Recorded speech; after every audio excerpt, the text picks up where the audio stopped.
भूतों का हवाई जहाज पर कब्जा। रात का समय था, बहुत तेज बारिश भी हो रही थी। सभी लोग हवाई जहाज में सो रहे थे। हवाई जहाज की एयर होस्टेस सोनल ने प्लेन की लाइट बंद कर रखी थी।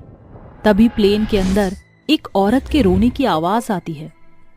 अरे भाई, ये औरत के रोने की आवाज कहाँ से आ रही है?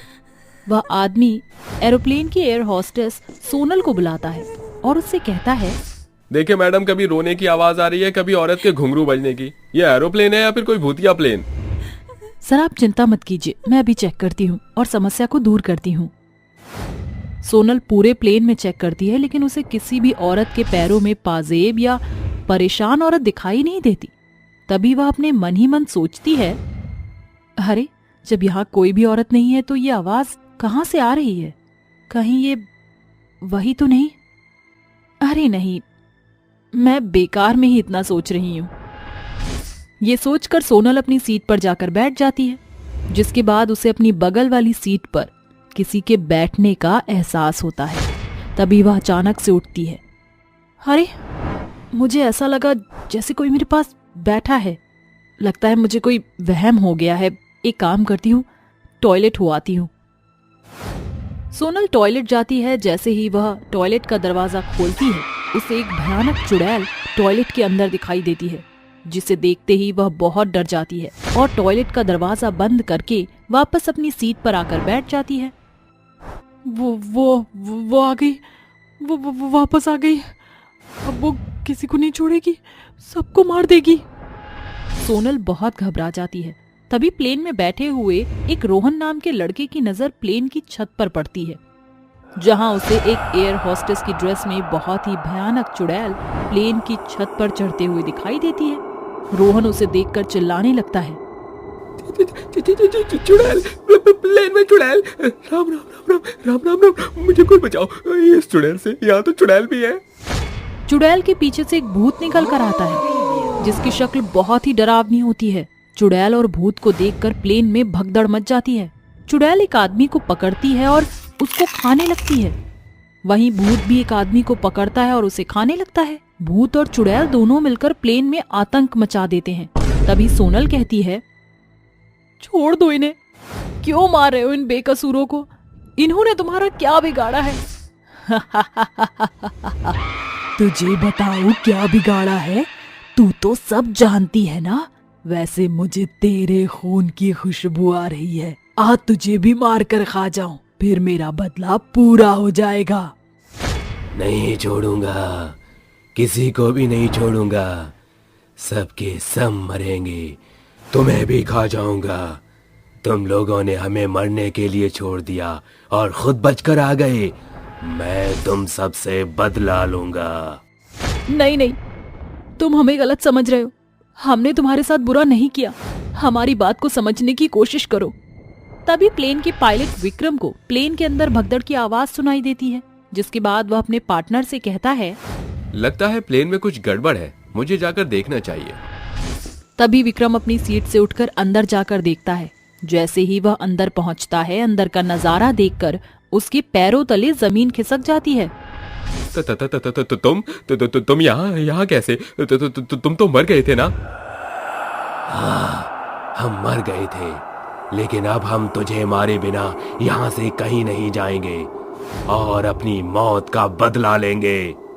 लेकिन जैसे तुम्हें लग रहा है, ऐसा बिल्कुल नहीं है। झूठ मत बोलो, तुमने हमें मरने के लिए वहां छोड़ दिया। तुम्हें जरा भी शर्म नहीं आई? एक बार तुम दोनों मेरी पूरी बात सुन लो, इसके बाद तुम दोनों जो चाहते हो वो कर लेना। विक्रम की बात सुनकर वो दोनों उसे सुनने लगते हैं। वो अंधेरी रात में कभी नहीं भूल सकता। वो रात मेरी जिंदगी की सबसे भयानक रात थी।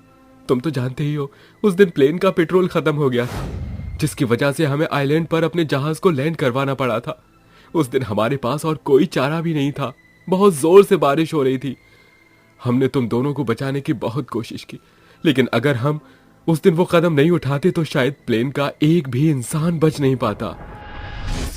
तुमने हमें उन दरिंदों के लिए छोड़ दिया। आज अगर तुम 2 मिनट हमारा इंतजार कर लेते तो शायद हम जिंदा होते। हमने तुम्हारा कितना साथ दिया था और तुमने हमारा ही साथ छोड़ दिया।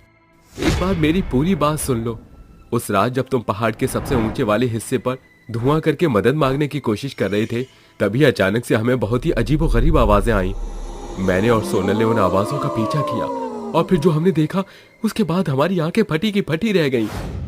उस रात हमने आदिम मानवों और इंसानों के शरीर को आग की लपटों पर भुनते हुए देखा था। वो सब देखकर मैं और सोनल बहुत डर गए थे। मेरी तो रूह कांप गई थी। हम दोनों ने कोशिश की कि हम तुम्हें वापस बुला सकें, लेकिन तुम्हारे आने से पहले हमें एक मदद मिली और जैसे ही हमने अपने एरोप्लेन में पेट्रोल भरा, उसी समय आदि मानवों ने हमारे प्लेन को देख लिया। उन्होंने हमारे प्लेन को चारों ओर से घेर लिया और प्लेन पर हमला करना शुरू कर दिया और तुम दोनों बहुत दूर थे। लेकिन हमने उन आदि मानवों से लड़ाई की थी और किसी तरह हम प्लेन के दरवाजे तक पहुंच गए थे। अगर तुम दरवाजा खोलते तो हम अंदर आ जाते और हमारी भी जान बच जाती। प्लेन बस उड़ने ही वाला था और अगर मैं दरवाजा खोल देता तो बाहर से हवा अंदर आ जाती और प्लेन का संतुलन बिगड़ जाता, जिसके कारण प्लेन के सभी पैसेंजर मर जाते और हम भी। इसलिए हमने सोचा कि हमें पैसेंजर की जान बचानी चाहिए। हमने जानबूझकर तुम्हें वहां अकेला नहीं छोड़ा था। प्लेन उड़ते ही उन आदि मानवों ने हम पर हमला कर दिया और हमारी खाल उतार दी और हमें खा गए। मरने के बाद हमें शांति नहीं मिली और हमारे मन में बदले की भावना जाग उठी। विक्रम और सोनल दोनों ही भूत और चुड़ैल के पैरों में गिर जाते हैं और उनसे कहने लगते हैं, हमें माफ कर दो। हमने जानबूझकर तुम्हें मुसीबत में नहीं छोड़ा था। हमारे पास और कोई चारा नहीं था। अगर हम तुम्हें बचाते तो पूरे 100 पैसेंजर के साथ हमारी भी मृत्यु हो जाती। तुम हमारे पार्टनर थे। हम तुम्हारे साथ ऐसा करने के लिए कभी सोच भी नहीं सकते। वो सब एक अनहोनी थी। हम तुम्हारे आगे हाथ जोड़ते हैं। अगर तुम्हें मारना है तो हम दोनों को मार लो, लेकिन इन पैसेंजर्स को छोड़ दो। इन्होंने तुम्हारा क्या बिगाड़ा है? मैं नहीं जानता था कि उस दिन ऐसा कुछ हुआ था। मुझे लगा कि तुमने कोई साजिश रची है हमारे खिलाफ और इसलिए तुमने जानबूझकर हमें उस आइलैंड पर छोड़ा। ये कहकर वह भयानक चुड़ैल और वो भूत वहां से गायब हो जाते हैं, जिसके बाद विक्रम आराम से प्लेन की लैंडिंग करता है। लेकिन उसके बाद वह पायलट की नौकरी से इस्तीफा दे देता है और एक सीधी सादी जिंदगी जीने लगता है।